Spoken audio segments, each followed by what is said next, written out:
Power 332 HP power 370 Nm torque ശരിക്കും നമ്മൾ ശരിക്കും എൻജോയ് ചെയ്തു കാരണം ആ സ്ട്രെച്ച് കിട്ടിയപ്പോൾ ഇനീഷ്യൽ വരുമ്പോൾ ആ ടോർക്ക് ശരിക്കും ആ വീലിംഗിലെല്ലാം അറിയുകയും പിന്നെ സ്ട്രെയിറ്റ് സ്ട്രെച്ചിൽ നമ്മളൊരു രീതിയിൽ സ്പീഡ് എക്സലറേറ്റ് ചെയ്ത് പോകുന്നുണ്ട് ആ പവർ ആക്ച്വലി ലാസ്റ്റ് എൻഡ് വരെ നിൽക്കുന്നു എന്നുള്ളതാണ് ഈ ഒരു എഞ്ചിൻ്റെ ഒരു പ്രത്യേകത എനിക്ക് തോന്നുന്നില്ല and transmission also very smooth വളരെ റെസ്പോൺസീവ് ആണ് കാരണം നമ്മളിപ്പോൾ പാഡൽ ഷിഫ്റ്റ് ഇപ്പം യൂസ് ചെയ്യുകയാണെങ്കിൽ ഗിയർ ലിവർ ഇങ്ങോട്ട് ബാങ്ക് ചെയ്ത് കഴിഞ്ഞാൽ പാഡൽ ഷിഫ്റ്റ് യൂസ് ചെയ്യാം അപ്പം തന്നെ നമുക്ക് ഡൗൺ എല്ലാം ചെയ്യുമ്പോൾ പെട്ടെന്ന് റെസ്പോണ്ട് ചെയ്യുന്ന ഒരു രീതിയിലാണ് ഗിയർ ബോക്സ് ഉള്ളത് ആൻഡ് സ്പോർട്സ് മോഡും തന്നെ മാനുവലിലേക്ക് ഷിഫ്റ്റ് ചെയ്ത സ്പോർട്സ് മോഡിലുള്ള ഇപ്പം നമ്മളിപ്പോൾ ഇതിലിപ്പോൾ ഫോർത്തിലാണ് പോകുന്നത് ഇപ്പം ഈ ഒരു സ്പീഡും ആ ഒരു ഫീലും ശരിക്കും ലഭിക്കുന്നുണ്ട് നമ്മൾ നേരത്തെ വലിയ സ്പോർട്സ് സൂപ്പർ കാർസ് ആയപ്പം SLSലെല്ലാം കണ്ടൊരു ഫീലാണ് ലഭിച്ചത് സോ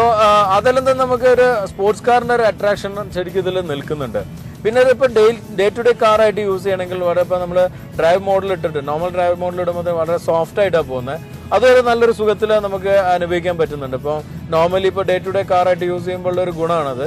അതിലെനിക്ക് ഒരു അഡ്വാൻറ്റേജ് ആയി തോന്നിയിട്ടുള്ളത് ഇതിൻ്റെ ഗ്രൗണ്ട് ക്ലിയറൻസ് ആണ് നോർമലി വരുന്ന ഒരു സ്പോർട്സ് കാറിൽ ഉണ്ടാകുന്നേക്കാളും കുറച്ചുകൂടി ഗ്രൗണ്ട് ക്ലിയറൻസ് ലഭിക്കുന്നുണ്ട് ഇപ്പോൾ ഹംസ് എല്ലാം വരുമ്പോൾ തന്നെ നമുക്ക് വേറെ ബുദ്ധിമുട്ടൊന്നും ഇല്ലാതെ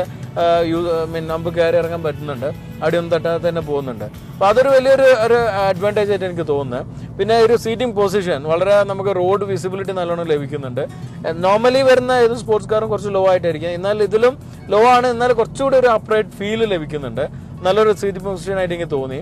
പിന്നെ ഒരു അട്രാക്ഷൻ ഉള്ളത് ഇതിന്റെ ഒരു ബ്രേക്കിംഗ് സിസ്റ്റം ആണ് പിന്നെ ഒരു അട്രാക്ഷൻ ഉള്ളത് ഇതിന്റെ സ്റ്റിയറിംഗ് ആണ് വളരെ പ്രിസൈസ് ആയിട്ടുള്ള സ്റ്റിയറിംഗ് ആണ് നോർമലി നമ്മളൊരു ജർമ്മൻ കാസിലെല്ലാം എക്സ്പെക്ട് ചെയ്യുന്ന രീതിയിൽ എന്നാൽ ജപ്പാൻ കാസിൽ കുറച്ചുകൂടി ഒരു സോഫ്റ്റ് ആയിട്ട് നമുക്ക് സ്റ്റിയറിംഗ് ഫീൽ ചെയ്യാറില്ല എന്നാൽ അതിനെ മറച്ചു വെക്കുന്ന രീതിയിൽ അതായത് കൂടുതൽ യൂറോപ്പിനെ ടാർഗറ്റ് ചെയ്തിട്ടാണ് ഡെവലപ്പ് ചെയ്തതെന്നുള്ളതുകൊണ്ട് ആ ഒരു ശരിക്കും സ്റ്റിയറിംഗ് ഫീല് നമുക്ക് ലഭിക്കുന്നുണ്ട് നല്ലൊരു ടേണിംഗ് റേഡിയസ് ആണ് ഇപ്പം നമുക്ക് ചെറിയൊരു സ്പേസിൽ തന്നെ തിരിക്കാൻ പറ്റുന്നുണ്ട് ഇപ്പം നമ്മളിത് 1 ട്രാക്ക് എന്നാണ് ഇപ്പോൾ ഇത് തിരിക്കുന്നത് നമുക്കൊരു ഒരു ബുദ്ധിമുട്ടില്ലാതെ തന്നെ ഇപ്പോൾ തിരിക്കാൻ പറ്റി അപ്പോൾ ഈ ഒരു അഡ്വാൻറ്റേജ് ശരിക്കും നമുക്ക് ലഭിക്കുന്നുണ്ട് ഇപ്പോൾ മാനുവലിൽ ആ ഒരു ജമ്പ് ഇപ്പോൾ നോർമൽ സ്പീഡിൽ എടുക്കുമ്പോൾ തന്നെ ആ ഒരു ജമ്പ് നമുക്ക് ലഭിക്കുന്നുണ്ട് അപ്പോൾ ഈ ഒരു സ്റ്റിയറിംഗും ഈ ഒരു വളരെ അഡ്വാൻറ്റേജ് ആയിട്ട് എനിക്ക് തോന്നുന്നതാണ് പിന്നെ 370 ഒരു ഡ്രോബാക്ക് ആയിട്ട് എനിക്ക് തോന്നിയിട്ടുള്ള ബ്രേക്കിംഗ് ആണ്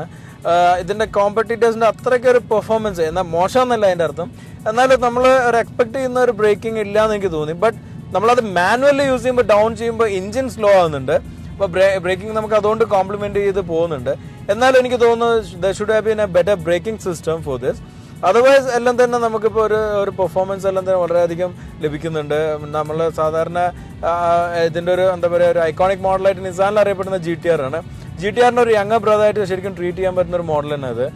ഒരു പെർഫോമൻസ് എല്ലാം തന്നെ വളരെ സാറ്റിസ്ഫാക്ടറി ആണ് പിന്നെ ഇതിൻ്റെ എനിക്ക് ബാക്കി ഞാൻ നേരത്തെ പറഞ്ഞത് ഇതിൻ്റെ ഒരു range of customers is very high normally ലേഡീസിന് വളരെയധികം ഇഷ്ടപ്പെടുന്ന ഒരു വെഹിക്കിളാണ് ഓൾ ഓവർ ദ വേൾഡ് ഇപ്പം നമുക്കറിയാൻ പറ്റും പാരിസ് ഹിൽട്ടനെ പോലുള്ള സെലിബ്രിറ്റീസ് എല്ലാം പിങ്ക് കളർ പെയിന്റ് എല്ലാം അടിച്ചിട്ട് ഈ കാർ യൂസ് ചെയ്തിട്ടുണ്ട് ഇതിന്റെ ഏർലി വേർഷനും യൂസ് ചെയ്തിട്ടായിരുന്നു 350C അപ്പോൾ അതുകൊണ്ട് തന്നെ ഇപ്പം ഈ ഒരു ലേഡീസിന്റെ ഒരു ഫീഡ്ബാക്ക് എടുക്കുമ്പോൾ അപ്പം ആക്ച്വലി ടെസ്റ്റ് ഡ്രൈവിൽ എൻ്റെ വൈഫും കൂടെ ഉണ്ടായിരുന്നു she also really enjoy the car കാരണം ലേഡീസിനെ ഓടിക്കണമെങ്കിൽ നോർമൽ ഡ്രൈവിൽ ഇട്ട് കഴിഞ്ഞാൽ അത്രയ്ക്ക് ഒരു സ്റ്റണ്ടോ ഒന്നും ഇല്ലാത്ത രീതി കുറച്ച് മൈൽഡായിട്ട് ഓടിക്കണമെങ്കിൽ വളരെയധികം പറ്റുന്ന രീതിയിലുള്ള എന്നാൽ നമ്മളെപ്പോലെ കുറെ എന്തൂസിയാസ്റ്റിനെ ഓടിക്കണമെങ്കിൽ സ്പോർട്സ് മോഡ് വളരെയധികം ആക്റ്റീവും ആണ് So altogether it's a balanced car, balance between both gents and females. So it's actually having a big target group. അത് ശരിക്കും നിസാൻ എക്സ്പ്ലോർ ചെയ്യാൻ പറ്റിയ it's a very good car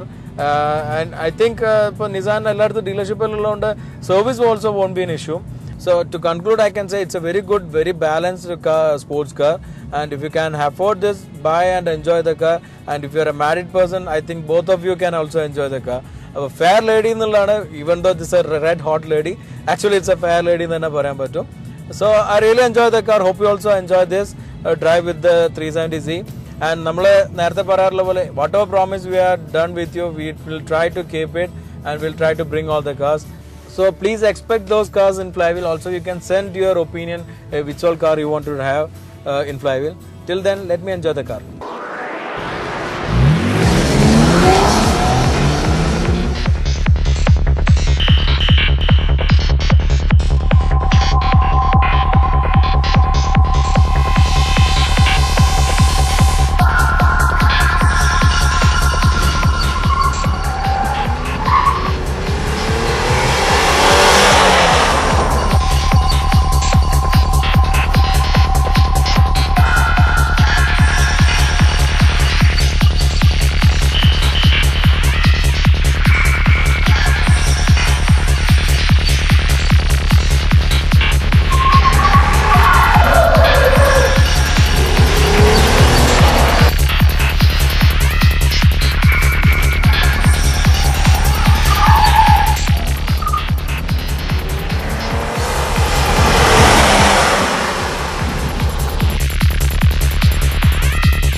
So friends, I was really enjoying this 370c Fair Lady. Either ladies in the gents enjoy the summer, but for me, cars I used to enjoy more. And this lady was a very good entertainment for me. I really enjoyed. Hope you guys also enjoyed. Till we meet next week, have a safe journey. Always wear a seatbelt, keep your lane, obey the traffic rules, and